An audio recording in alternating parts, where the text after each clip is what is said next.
बहुत बहुत स्वागत है आप सभी का ईटी नाउ स्वदेश में। मैं हूं प्रियंका और मेरे साथ हैं प्रशांत। देश 77वां स्वतंत्रता दिवस मना रहा है। 76 साल आजादी के, ये बेहतरीन 76 साल पूरे हो गए हैं प्रशांत। मौका खास है, आज अपने दर्शकों को कुछ ऐसे किस्से बनाते हैं, क्योंकि हर बार राजनीतिक बातों की तो बहुत होती है, पॉलिटिकल अफेयर्स तो बहुत बताए जाते हैं, लेकिन वो बातें जिन्होंने देश की नींव रखी, आर्थिक नींव रखी और किस तरह से बैंकों का नेशनलाइजेशन हुआ, कुछ ऐसे किस्से आज लेकर इस खास पेशकश में आते हैं। बिल्कुल प्रियंका, सबसे पहले तो आपको भी जय हिंद, पूरे राष्ट्र को जय हिंद। और वाकई ये शो करते हुए एक तरह से फक्र से मेरा सीना फूला जा रहा है, क्योंकि इस शो को करते हुए जब हम इस रिसर्च से गुजरते हैं तब समझ में आता है कि एक राष्ट्र निर्माण जो है उसमें जो आर्थिक पहलू है उसका वो कितना मायने रखता है प्रियंका। और एक एक पड़ाव जो है अपने आप में कहानी बयां करता है, और इस कहानी को ही हम एक तरह से सजाकर संवार कर बहुत ही बेहतर तरीके से अपने दर्शकों के सामने ले आए हैं, ताकि उन्हें ये समझ में आए कि एक राष्ट्र निर्माण में कौन कौन सी अहम कड़ियां जुड़ती हैं और किस तरह से एक राष्ट्र जो है जो विकास की यात्रा तय करता है उसकी यात्रा कितनी लंबी शुरू हुई थी। तो उस पड़ाव से हम शुरुआत करेंगे, और सबसे पहले प्रियंका जो सबसे अहम तारीखी दिन है उसका जिक्र करना होगा, 26 नवंबर 1947। अब ये डेट मायने क्यों रखती है जरा वो जान लीजिए। आर के षणमुखम शेट्टी साहब, जी हां, आर के षणमुखम शेट्टी साहब ने पहला बजट जो है वो संसद में इसी दिन पेश किया था, 26 नवंबर 1947। 1947 में भारत की आजादी के बाद प्रधानमंत्री जवाहरलाल नेहरू ने शेट्टी को अपने वित्त मंत्री के रूप में चुना, और शेट्टी साहब ने ही पहला बजट पेश किया। चलिए, तो पहले बजट की नींव रखी गई इस खास दिन पर, लेकिन उसके बाद क्या हुआ? उसके बाद तारीख जो आपको याद रखनी होगी वो होगी 1948 की। 6 अप्रैल 1948 में नेहरू सरकार ने पहली औद्योगिक नीति का ऐलान किया था। अब इस औद्योगिक नीति में कौन सी बातें आई थी? तमाम सारी बातें आई। उद्योगों को अलग अलग हिस्सों में बांटा गया। सार्वजनिक क्षेत्र कौन से होंगे, सार्वजनिक सह निजी, नियंत्रित निजी क्षेत्र कौन से होंगे, निजी और सहकारी क्षेत्र कौन से होंगे, तो सारे उद्योगों को अलग अलग बांटा गया। और यह ऐतिहासिक दिन था 1948 6 अप्रैल का। बिल्कुल प्रियंका, बहुत अहम इंसाइट आपने दी, और ये इसलिए भी मायने रखता है कि यहीं से जो है वो जो कहते हैं कि हम जो पहला कदम लेते हैं भविष्य की ओर देखने का, वहाँ से शुरुआत हो जाती है। एक फ्यूचरिस्टिक अप्रोच जो था वो साफ तौर पर नजर आया। अब अगली घटना की ओर बढ़ते हैं, और ये घटना है बहुत महत्वपूर्ण इस लिहाज से क्योंकि आरबीआई का राष्ट्रीयकरण इस पूरे घटनाक्रम में बहुत महत्वपूर्ण पड़ाव रखता है, और ये हुआ 1 जनवरी 1949 को। जी हां, 1 जनवरी 1949 को आरबीआई का राष्ट्रीयकरण हुआ। और इससे पहले अगर हम आरबीआई के एक स्थापना की ओर जाते हैं तो साल 1935 में ब्रिटिश सरकार ने इसकी स्थापना की, और जब देश आजाद हुआ तब जाकर 1 जनवरी 1949 को भारत सरकार ने इसका राष्ट्रीयकरण किया। और आज बैंकों में नोट छापना, इनका प्रवाह, इन सब की जिम्मेदारी देश की पूरी आर्थिकी को कह सकते हैं उसका केंद्र बिंदु आरबीआई है। तो आरबीआई बना, यानी 1949 में नेशनलाइज हुआ। उसके बाद और कौन सी ऐतिहासिक दिन आए? 1950 मार्च 15 को योजना आयोग की स्थापना की गई। आप कई बार सुनते हैं योजना आयोग ने ये निकाला, 5 वर्षीय योजना रही, लेकिन तारीख कौन सी थी जिस दिन इसकी शुरुआत हुई थी? वो थी 1950 में, और प्रधानमंत्री नेहरू ने योजना आयोग के पहले अध्यक्ष पद पर वो काबिज भी हुए। उसके बाद क्या हुआ प्रशांत? बिल्कुल, आपने योजना आयोग, प्लानिंग कमीशन का जिक्र किया। अब आते हैं 1 अप्रैल 1951 की घटना पे। पहली पंचवर्षीय योजना की शुरुआत इस दिन हुई। पहली पंचवर्षीय योजना का जो कार्यकाल था वो 1951 से 1956 था। प्रथम पंचवर्षीय योजना ने भारत में आर्थिक विकास पर जोर दिया, एक रफ्तार उसे दी। इसे भारत के पहले प्रधानमंत्री जवाहरलाल नेहरू ने भारतीय संसद में प्रस्तुत किया था।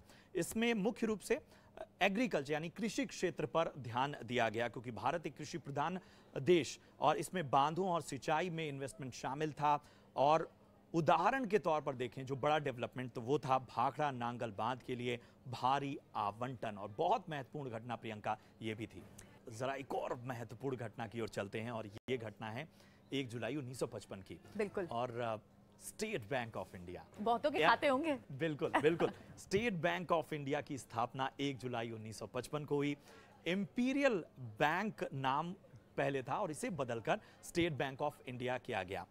साल 1955 में रिजर्व बैंक ऑफ इंडिया ने इंपीरियल बैंक ऑफ इंडिया को पार्लियामेंट्री एक्ट के तहत अधिग्रहण इसका किया था। इस बैंक की स्थापना 2 जून 1806 में बैंक ऑफ कोलकाता नाम से हुई थी और बाद में 2 जनवरी 1809 को बैंक ऑफ ये बंगाल बना। तो एक यात्रा इसकी लंबी है, नाम बदले और आखिर में 1 जुलाई 1955 को स्टेट बैंक ऑफ इंडिया की स्थापना की गई। प्रियंका, उसके बाद देखिए कड़ी से कड़ी जुड़ती गई। उसके बाद आप पंचवर्षीय योजना की शुरुआत हुई और ये दूसरी पंचवर्षीय योजना की हम बात कर रहे हैं और जो समय था वो था 1956 से 1961 के बीच में। कई सारे अहम फैसले लिए गए। ये दूसरी पंचवर्षीय योजना थी। तीव्रता से यानी बड़ी तेजी से चीजें बढ़ रही थी, इंडस्ट्रियलाइजेशन हो रही थी, उद्योगीकरण हो रहा था, सार्वजनिक क्षेत्र पर बल दिया जा रहा था। तो ये बहुत अहम इस वक्त का दौर था। बिल्कुल। और प्रियंका, आपने इस बात का जिक्र किया तो जरा एक और कह सकते हैं कि ये शायद हमारे देश के लिए मणि मुकुट है। LIC, लाइफ इंश्योरेंस, जीवन का आधार, और इसकी स्थापना जो थी वो 1 सितंबर 1956 को हुई। LIC की स्थापना में LIC एक्ट 1956 के तहत इसकी स्थापना की गई। 245 भारतीय और विदेशी बीमाकर्ताओं और प्रोविडेंट सोसाइटीज का विलय करके इसका निर्माण किया गया। इस कंपनी के गठन पर सरकार ने 5 करोड़ की पूंजी का योगदान दिया था। तो किस तरह से सृजन होता है किसी चीज का, और न केवल नियम के हिसाब से बल्कि जज्बाती तौर पे भी मेरे ख्याल से हर देशवासी के लिए LIC बहुत मायने रखती है। बिल्कुल, जीवन के साथ भी और जीवन के बाद भी। लेकिन इस पूरी घटनाक्रम में ये जो सारी एक सुंदर सी ये जो जर्नी चल रही है, इसमें और क्या क्या नए पड़ाव आए 1957 में, क्योंकि आप ट्रेड के मायने समझ रहे थे, आप रुपए का लेन देन समझ रहे थे। उसी एक मायने में भारत में जो मुद्रा की दशमलव प्रणाली है उसे शुरू किया गया। और ये साल कौन सा था? 1997, 57 में ही किया गया। भारत आना, रुपया पाई से दशमलव मुद्रा में बदला गया। और दशमलव मुद्रा प्रणाली का मतलब है कि यानी जो जितनी भी बड़ी आप मुद्रा देखते हैं, इस मुद्रा इकाई को 100 उप इकाइयों में विभाजित करा जाना। तो यानी और कमर्शलाइज होते चले जा रहे थे हम।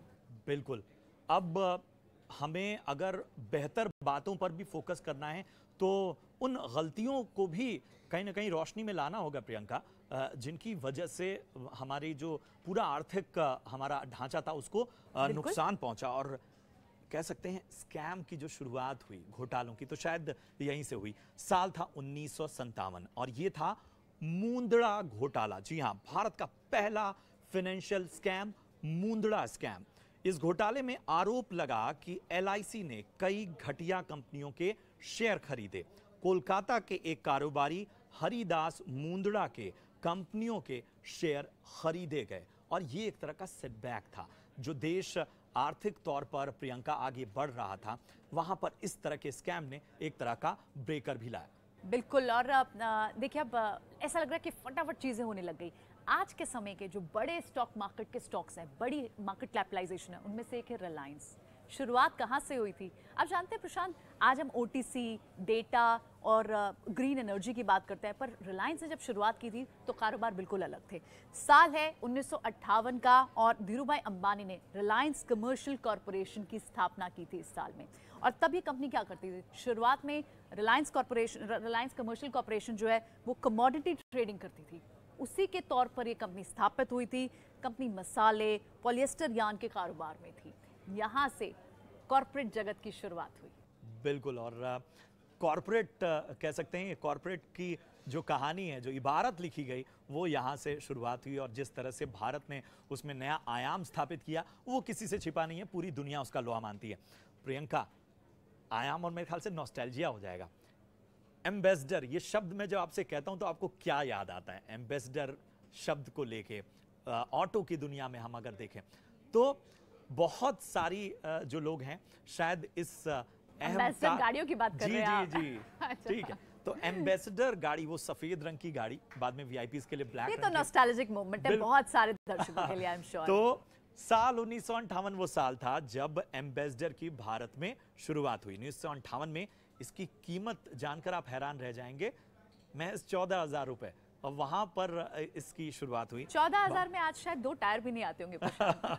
बिल्कुल, और ये एक तरह से स्टेटस सिंबल बन गया था लोगों का, घर घर में ये गाड़ी होती थी। लेकिन भारत की ये पहली डीजल इंजन वाली कार थी एम्बेसडर। बाद में हालांकि वीआईपीज के लिए इस पूरी गाड़ी को ज्यादा तरीके से देखा गया, वीआईपीज इसमें ज्यादा सफर करते थे। प्रियंका, बिल्कुल, अब जब उद्योगों की बात हो रही है, यानी आपने पहली गाड़ी की बात की और उसके बाद किस तरह से उद्योग जगत बड़ा बना, कौन सी बड़ी बड़ी कंपनियां आई, तो साल 1959 में हमने देखा कि राउरकेला स्टील प्लांट की स्थापना की गई। और तब जब उस वक्त के जो राष्ट्रपति थे राजेंद्र प्रसाद, उन्होंने इस प्लांट का उद्घाटन किया था और भारत में सार्वजनिक क्षेत्र का पहला ऐसा स्टील प्लांट भी, इंडिपेंडेंट स्टील प्लांट भी सामने निकल कर आया। बिल्कुल, और ये उद्योगों की जो कहानी है, यही जो है वो राष्ट्र निर्माण में बहुत बड़ी भूमिका निभाती है। और इन सब के बीच जब हम ऑटो का जिक्र कर रहे हैं तो एक और कंपनी का जिक्र करना होगा, बजाज ऑटो। साल था 1960 का, और 1960 में बजाज ऑटो एक पब्लिक लिमिटेड कंपनी बन गई। 1945 में इसकी स्थापना की गई थी और 1960 में ये पब्लिक लिमिटेड बनी। प्रियंका, बिल्कुल, तो हमारा बजाज, उसकी कहानी की शुरुआत हुई थी। लेकिन 11 दिसंबर 1961 में क्या हुआ? अब देखिए, जब आप उद्योगों की बात कर रहे हैं तो उन उद्योगों को चलाने के लिए भी तो काबिल लोग चाहिए। तो पढ़ाई की शुरुआत कहाँ से हुई, बड़े इंस्टीट्यूशन की शुरुआत कहाँ से हुई? IIM अहमदाबाद की स्थापना हुई 11 दिसंबर 1961 में। उसके बाद प्रशांत क्या हुआ? बिल्कुल, और इस चीज ने हायर एजुकेशन के क्षेत्र में एक तरह से मील का पत्थर। आज करोड़ों की सैलरी हम नए नए कीर्तिमान देखते हैं तो वो सब IIM में ही देखते हैं। और इसके बाद साल 1961 में ही तृतीय पंचवर्षीय योजना की शुरुआत हुई। कृषि और गेहूं उत्पादन में सुधार पर ध्यान केंद्रित किया गया। याद रखिए, इन सारी पंचवर्षीय योजनाओं में फोकस कृषि पर था, एग्रीकल्चर पर था। राज्यों को विकास संबंधित अतिरिक्त उत्तरदायित्व, जिम्मेदारियां सौंपी गईं, और जैसे कि राज्यों को माध्यमिक और उच्च शिक्षा का उत्तरदायित्व सौंपा गया। जो उच्च शिक्षा है, स्कूली शिक्षा है, उसको बढ़ावा देने के लिए जमीनी स्तर पर यानी ग्रॉस रूट लेवल पर लोकतंत्र के लिए पंचायत चुनाव, प्रधान के चुनाव और पंचायत स्तर के जो भी चुनाव होते हैं, उन सब की शुरुआत यहाँ से होती है। बताइए, थर्ड प्लानिंग कमीशन पर पहुंच गए हम। अब देखिए आगे क्या हुआ। आगे 1964 में, अब जैसे जैसे समय बढ़ेगा, कारवा जुड़ेगा, नए क्षेत्र होंगे, नई और प्रगति होगी। यूनिट ट्रस्ट ऑफ इंडिया की स्थापना हुई 1964 में। महीना था फरवरी का, 1 फरवरी को, और यूनिट ट्रस्ट इंडिया एक्ट 1963 के तहत इसकी भी स्थापना की गई। ठीक है, अब जरा हम प्रियंका आते हैं उस पहलू पे जो बहुत मायने रखता है। हमने स्थापना और बाकी चीजों की बात की, अब जो है एक कदम और आगे बढ़ा भारत, तो IDBI बैंक, जी हाँ, IDBI बैंक की स्थापना का साल था 1964, तारीख थी 1 जुलाई। उद्योगों को, इंडस्ट्रीज को कर्ज देने और उन्हें बढ़ावा देने के लिए इस बैंक की स्थापना की गई। यानी मोटे मकसद जो था वो इसका साफ तौर पर इसे बढ़ावा देने के लिए था। बिल्कुल, SBI के बाद दूसरा जो बड़ा बैंक निकल कर आया वो IDBI बैंक ही था। अब आगे और क्या हुआ? 1965 में 14 जनवरी को फूड कॉर्पोरेशन ऑफ इंडिया की नींव रखी गई और भारतीय खाद्य निगम अधिनियम 1964 के तहत वर्ष 1965 में इसे भी स्थापित किया गया। और देश में किस तरह से फूड प्रोटेक्शन बिल होंगे, विशेष रूप से गेहूं के अभाव में किस तरह की नीतियां अपनाई जाएगी, इन सब पर अच्छी खासी बात हुई और चर्चा शुरू हुई। बिल्कुल, आपने FCI का जिक्र किया और इन सब के बीच में एक और बड़ी क्रांति हुई और वो क्रांति थी हरित क्रांति। तो जरा उसके बारे में अपने दर्शकों को बता दें। हरित क्रांति की शुरुआत 1965 से 1968, ये जो समय था ये हरित क्रांति का दौर माना जाना चाहिए। पंजाब राज्य ने भारत की हरित क्रांति को इसमें लीड किया, यानी पंजाब जो है उसकी भूमिका थी वो अग्रणी यहाँ पर नजर आई।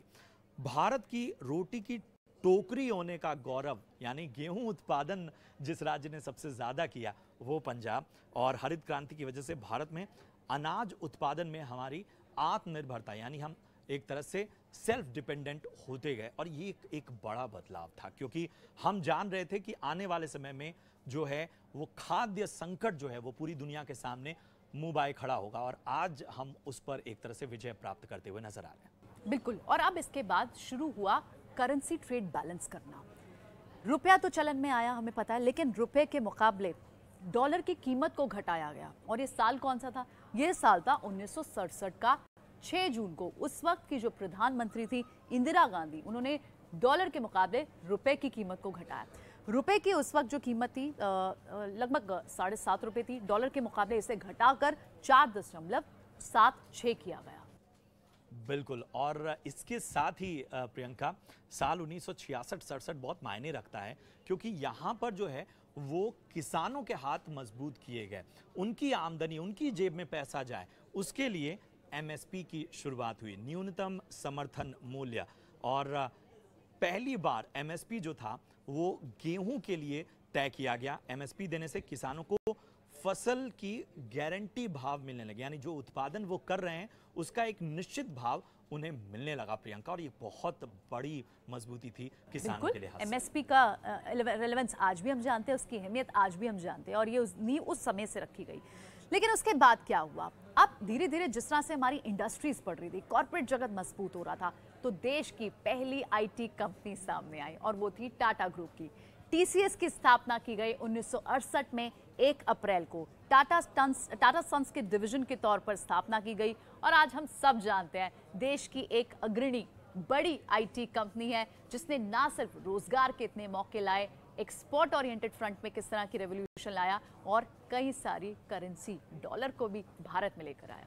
बिल्कुल। और ये जो बदलाव हम अपने दर्शकों को बता रहे हैं, ये जो तमाम पड़ाव बता रहे हैं, उसके जरिए हम एक खाका खींच रहे हैं कि हमने कदम कैसे बढ़ाए। और इस कड़ी में अब आ जाते हैं हम चौथी पंचवर्षीय योजना पर। मायने रखती है, क्योंकि यहाँ बहुत बड़े प्रॉमिस नहीं किए गए। जो पिछली भूल थी उसे सुधारने की कोशिश की गई। जी हाँ, इंदिरा गांधी के कार्यकाल में साल 1969 से लेकर 1974 तक का जो चौथी पंचवर्षीय योजना थी, उसमें पिछली गलतियों को सुधारने पर फोकस किया गया। और इसके साथ ही यहाँ पर 14 प्रमुख बैंकों का राष्ट्रीयकरण किया गया। हरित क्रांति को भी इस दौरान बढ़ावा मिला प्रियंका। और ये एक तरह से ये था कि साहब हमें रिव्यू भी करना जरूरी है, हमने जो पिछली गलतियां हैं उसको भी सुधारना प्रियंका आवश्यक था। बिल्कुल। तो यानी आप कह रहे हैं कि उस वक्त 14 बैंक्स हैं जिन्हें नेशनलाइज किया गया। पहले हम आरबीआई से शुरू हुए, फिर उसके बाद एसबीआई, आईडीबीआई की स्थापना हुई, और उसके बाद इन बैंक्स का नेशनलाइजेशन हुआ। लेकिन कुछ और इंपॉर्टेंट मूवमेंट्स जो हुई 1970 में, ऑपरेशन फ्लड काफी पॉपुलर रहा। दुग्ध क्रांति जिसे कहा जाता है, उसकी शुरुआत हुई। डॉक्टर वर्गीज कुरियन को दुग्ध क्रांति का पिता भी कहा जाता है, और इसे श्वेत क्रांति भी कहा जाता है। दूध और उससे जुड़े जितने भी प्रोडक्ट्स हैं, डेयरी प्रोडक्ट्स हैं, उनके उत्पादन को बढ़ावा देने की बात की गई। नई क्रांति शुरू हुई। बिल्कुल। दुग्ध क्रांति, हरित क्रांति, किसानों को उनके उत्पादन का उचित मूल्य मिलना, और ये सब हमें आत्मनिर्भर बना रहा था। और यही वजह थी कि 1971 में भारत ने एक कड़ा और मजबूत फैसला किया। और ये फैसला क्या था? गेहूं का इंपोर्ट जो है वो रोकना। जी हाँ, भारत में गेहूं के इंपोर्ट पर रोक लगाई गई, आयात पर रोक लगाई गई। एक सार्वजनिक कानून लाया गया, और उसके तहत चूंकि हम आत्मनिर्भर बन गए थे, इसलिए आयात को रोका गया। तो एक तरह से फोकस जब हमारा प्रियंका था पूरी तरह से एग्रीकल्चर पे, तो उसके रिजल्ट्स आने थे। बिल्कुल। आत्मनिर्भर बनने की शुरुआत वहां से शुरू हुई, और आज भी कितने सारे स्पेसेस में आप देखते हैं कि मेक इन इंडिया की स्टोरी अब तक स्ट्रॉन्ग है, और इंडिया इसी फ्रंट पे एक ज्वेल भी है दूसरे देशों में। लेकिन उसके बाद क्या हुआ, और दूसरे कौन से बड़े कॉरपोरेशन सामने आए? 1972 में 22 नवंबर को general insurance corporation of India की शुरुआत की गई। इंश्योरेंस स्पेस जिस रफ्तार से आज बढ़ा है, इसको सदियां लगी हैं। इसको लगभग मोर देन 5 डिकेड्स लगे हैं। 50 साल पहले की ये बात है, जब ए राजगोपाल इसके पहले चेयरमैन बने, और शुरुआत हुई जनरल इंश्योरेंस कॉरपोरेशन की। बिल्कुल। और प्रियंका, एक एक करके हम हर सेक्टर को छू रहे हैं। और कोल, जी हाँ, भारत में जिसे कहा जाता है कि एक ऐसी खान जो आर्थिकी ही पूरी बदल के रख देती है। और सरकार ने निजी कोल माइंस का राष्ट्रीयकरण 1973 में शुरू किया। और इसे कोयला खान राष्ट्रीयकरण अधिनियम 1973 के तहत खानों का जो राष्ट्रीयकरण है उसकी यहाँ से शुरुआत हुई। बिल्कुल, और उसके बाद एक अहम पड़ाव जब आया, क्योंकि हमने इससे पहले 4 प्लानिंग कमीशंस की बात कर ली थी, अब आया दौर 5वें प्लानिंग कमीशन का। और ये फेज 5वां साल के दौरान में कितने अहम डिसीजन लिए जाते हैं सारे नहीं बता सकते, इसलिए हम बहुत अहम जो बहुत ही अलग थे, अहम थे, बहुत मूविंग थे, वहां पर उसकी बात ज्यादा हो रही है। 1974 से 78 ये 5 साल में आया आपका 5th प्लानिंग कमीशन, पांचवी पंचवर्षीय योजना। और इसके दौरान क्या हुआ, फोकस ये था कि रोजगार कैसे बढ़ाया जाए, किस तरह से एम्प्लॉयमेंट जनरेट की जाए, गरीबी को कैसे हटाया जाए, ये एक बहुत बड़ा फोकस रहा प्रशांत। बिल्कुल, और इसके अगली अगर घटना पर जिक्र करें, 16 जनवरी 1978 का वक्त प्रियंका, 1000, 5000 और 10,000 रुपए के नोट बंद कर दिए गए। 16 जनवरी की सुबह सुबह आकाशवाणी यानी ऑल इंडिया रेडियो पर इस बात का प्रियंका ऐलान हुआ। तो नोटबंदी जो है वो आज की बात नहीं है, नोटबंदी होती रही है, हर दौर में होती रही है। चलिए, उसके बाद आई हमारी 6th प्लानिंग कमीशन यानी 6ठी पंचवर्षीय योजना 1980 से 1985 के बीच में। और इसमें कई मूल्य नियंत्रणों को समाप्त करने की बात की गई। कई सारे जो कंट्रोल्स थे जो कहीं ना कहीं आपको लिबरलाइजेशन दे सकते हैं, आर्थिक तौर पर उदारीकरण कर सकते हैं, उनको शुरुआत किया गया। इसमें नेहरूवादी समाजवाद यानी इस सोशलिज्म के अंत के रूप में भी इसको देखा जाता है। इस पूरे एरा को जनसंख्या वृद्धि को कैसे कंट्रोल किया जा सकता है, पॉपुलेशन कंट्रोल कैसे होगी, परिवार नियोजन कैसे, ये कार्यक्रम पर जोर दिया गया। और ग्रामीण विकास बैंक नाबार्ड की भी शुरुआत हुई इस साल में। और बिल्कुल एक और अहम तारीख जो थी वो थी 2 जुलाई 1981, जब इन्फोसिस की स्थापना हुई। नारायण मूर्ति, नंदन नीलेकणी, एस गोपालकृष्णन, SD शिबूलाल ने मिलकर इसकी स्थापना की प्रियंका। और आज इन्फोसिस कहाँ है, क्या इबारत लिख रहा है, वो किसी से छिपा नहीं। बिल्कुल, और दूसरे जो अहम काम हो रहे थे देश में, प्रगति की रफ्तार ही अलग थी।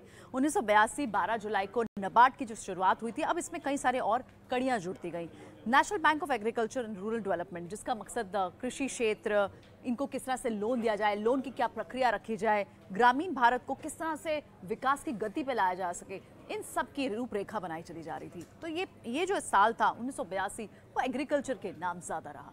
बिल्कुल, और एक और तस्वीर खींची और भारत को, और कह सकते हैं उसके मिडिल क्लास को, एक होप मिली जब मारुति 800 आई। जी अरे वाह, ये तो नॉस्टैल्जिक मोमेंट है। तो साल था 1983 का। मारुति 800 का जो प्रोडक्शन है इसी साल से शुरू हुआ, और इसकी जो पहली कीमत थी, शुरुआती कीमत थी, वो 47,500 रुपए उस वक्त रखी गई। मारुति में जो पहली मारुति 800 की चाबी थी वो हरपाल सिंह नाम के शख्स को दी गई थी। तत्कालीन PM इंदिरा गांधी ने हरपाल सिंह को खुद ये चाबी दी थी। 9 जुलाई 2003 वो तारीख था जब मारुति लिस्ट हुई। इशू प्राइस 125 रुपए था, लिस्टिंग के दिन 163 तक ये गया था। आजकल हम लिस्टिंग और बाकी गेंस की बात करते हैं, लेकिन वो दौर शुरुआत कहाँ से हुई? चलिए, 2003 में यानी मारुति लिस्ट हुई थी, और किसको पता था 10,000 का भाव पहुंच जाएगा। और साल कितने लगेंगे? लगभग 40 साल। लेकिन जिन्होंने रखा उन लेवल से, और आज जो उनके पास प्राइस, जो वेल्थ क्रिएशन हुई, उसकी एक एक ये कड़ी है जो हम आज रिफ्लेक्ट भी कर रहे हैं इस शो में। 7वीं पंचवर्षीय योजना की शुरुआत अब हुई 1985 से 1990। अब इस प्लानिंग कमीशन के दौरान इस 5 साल में क्या कुछ कदम रखे गए? उस वक्त राजीव गांधी प्रधानमंत्री थे, और बात सिर्फ ये की जा रही थी किस तरह से उद्योगों को बढ़ाया जाए, प्रौद्योगिकी उपयोग के माध्यम से किस तरह से और रफ्तार इंडस्ट्रीज को दी जा सके, और 2000 तक किस तरह से आत्मनिर्भर बना सके। कई सारे जोन्स को, कई सारे लक्ष्यों को प्राप्त करने के लिए सरकार का, सेंट्रल गवर्नमेंट का उस वक्त फोकस था। बिल्कुल, और फोकस जो है एग्रीकल्चर के अलग पैमानों पर भी हुआ, और ये पैमाने, ये जो दायरा था वो बड़ा था, क्योंकि अब बात आ गई थी मछलियों को लेके। जी हाँ, साल था 1985 से 1990 का, जब नीली क्रांति की शुरुआत हुई। अब नीली क्रांति जो थी वो 7वीं पंचवर्षीय योजना में इसकी शुरुआत हुई, और इस योजना का जो मकसद था, लक्ष्य था, वो था मछलियों के उत्पादन को बढ़ावा देना। क्योंकि प्रियंका, हम जानते हैं कि भारत जो है वो नदियों का भी देश है, और यहाँ से जो है वो मछलियाँ बाहर भी जाती हैं, और अब एक अलग तरह से, खासतौर पे कलकत्ता की बात कर लें, महाराष्ट्र की बात कर लें, पूरा हिंद महासागर बात करें, इन सब ने एक अलग तरह का कंट्रीब्यूशन इस पूरे मछली उत्पादन में दिया। बिल्कुल। और अब शुरुआत हुई फाइनेंशियल मार्केट्स की और स्टेबिलिटी की और मजबूती देने की, क्योंकि मैं बात करने वाली हूं उस साल की जिस साल में सेंसेक्स लॉन्च हुआ। 1986 में 2 जनवरी 1986 को सेंसेक्स लॉन्च हुआ था। और आपको पता है उस वक्त किन अंकों के साथ क्या सेंसेक्स का प्राइस था, क्या भाव था? आज जो हम 65,000 64,000 के पास हैं, 100 अंकों के साथ शुरुआत हुआ था सेंसेक्स। और 4 अंकों का आंकड़ा पार करने में उसे 4 साल लग गए थे। वो पहले 4 साल कौन कौन लोग जुड़े होंगे, ये अलग ही कहानी है, इसको भी बयां करेंगे कुछ और खास स्पेशल शोज में। बिल्कुल बिल्कुल। और बयां कहानी जो बयां करने का सिलसिला है वो आता है अब, और शायद ये जानकारी तो और लोगों को हैरान करेगी। HSBC, ये नाम हमारे दर्शक जरा ध्यान से सुन लें, क्योंकि साल था 1987 और HSBC ने भारत में पहले ATM लगाया था। बॉम्बे में पहला ATM जो है वो लगाया गया साल 1987 में। आज देश में करीब 2.5 लाख ATM मौजूद हैं, लेकिन शुरुआत 1987 से HSBC से हुई। प्रियंका।